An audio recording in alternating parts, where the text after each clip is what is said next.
Hi friends, నా పేరు గోపాల్. మీరు చూస్తున్నారు థింకింగ్ వే యూట్యూబ్ ఛానల్. మొత్తంలో ఇవాల్టి ఈ వీడియోలో తెలంగాణ రైతు భరోసా పేమెంట్ గురించి అయితే మొత్తానికి రైతు భరోసా పేమెంట్ నిజానికి ప్రభుత్వం రిలీజ్ చేస్తుందా లేదా, వానాకాలం సీజన్ మొత్తం పూర్తవుతుంది.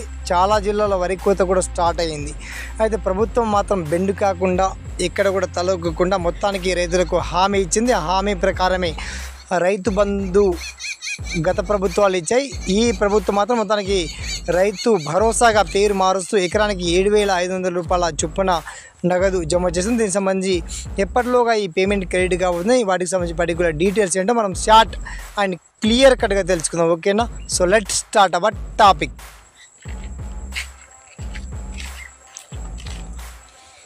సో ఫ్రెండ్స్, మొత్తంలో చాలామంది నిరాశపడుతున్నారు, నిస్సహానికి గురవుతాను, మొత్తానికి ప్రభుత్వం పైన విమర్శలు గుప్పిస్తున్నారు.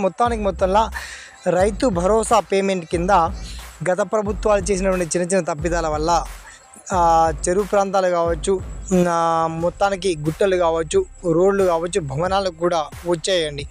అలాంటి తప్పిదాలు జరగకుండా ఈసారి ఎవరైతే అర్హులు ఉన్నారో అర్హుల అందరికీ ఆ లిస్ట్ కూడా ప్రభుత్వం అప్డేట్ చేయడం జరిగింది. మొత్తానికి రైతు భరోసా పేమెంట్ కింద ఎకరానికి మనకు ఆరోహణ క్రమంలో మొత్తానికి ఎకరా నుంచి మొదలుకొని మినిమం 5 acres వరకు, తర్వాత మ్యాక్సిమం 10 acres వరకు ఎకరానికి 7,500 రూపాయల చొప్పున మనకు రేపటి నుంచే మీ ఖాతాలో నగదు జమ కాబోతున్నాయి పేమెంట్స్.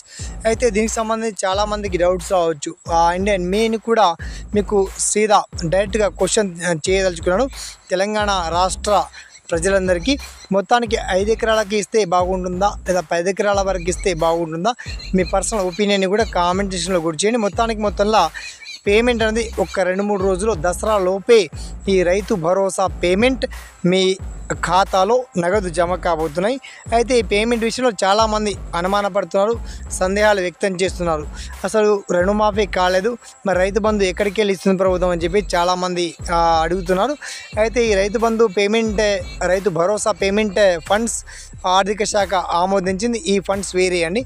ఇక రుణమాఫీకి సంబంధించి మనకు బ్యాంకుల్లో అత్యున్నత బ్యాంక్ ఆర్బీఐ కూడా మనకు పర్మిషన్ ఇచ్చింది కాబట్టి రైతు రుణమాఫీ వేరు. ఆ రుణమాఫీ పేమెంట్స్ కూడా చాలామందికి రాని వాళ్ళందరికీ కూడా క్రెడిట్ అవుతాయి.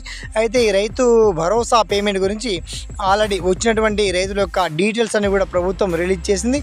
అలాగే రాని వాళ్ళ లిస్ట్ను కూడా అప్డేట్ చేస్తూ ఆ ప్రభుత్వం ఇవాళే రిలీజ్ చేయడం ఒక గుడ్ న్యూస్ అని చెప్పొచ్చు. అయితే పేమెంట్ రాని వాళ్ళు రైతు భరోసా గురించి ఎలా తెలుసుకోవాలి అనే దాని గురించి లింక్ అప్డేట్గా మీకు వీడియో కింద లింక్ ఇచ్చాము. మొత్తానికి రైతు భరోసా పేమెంట్ గురించి టోల్ ఫ్రీ నెంబర్ కూడా ఇచ్చారు ప్రభుత్వం. అయితే వ్యవసాయ శాఖ మంత్రి తుమ్మల నాగేశ్వరరావుతో పాటు గౌరవ రాష్ట్ర ముఖ్యమంత్రి యనుమల రేవంత్ రెడ్డి గారు కూడా చాలా స్పష్టమైనటువంటి క్లారిటీ ఇచ్చారు. మొత్తంలో రైతులందరికీ అన్యాయం చేయకుండా ఈ వానాకాలం సీజన్లో ఏదైతే ఎలక్షన్ల మేనిఫెస్టో ప్రకారం హామీ ఇచ్చారో ఆ హామీ ప్రకారమే ఈ రైతు భరోసా పేమెంట్ ప్రతి ఒక్క అర్హులందరి ఖాతాలో నగదు జమ చేస్తామని ప్రభుత్వం హామీ ఇచ్చింది. నిజంగా ఈ పేమెంట్స్ నగదు జమ క్రెడిట్ కాబోతున్నాయి. జమ కాని పక్షంలో మీ జిల్లా పేరు కావచ్చు, మీ గ్రామ పేరు కావచ్చు, వన్స్ తెలియజేయండి.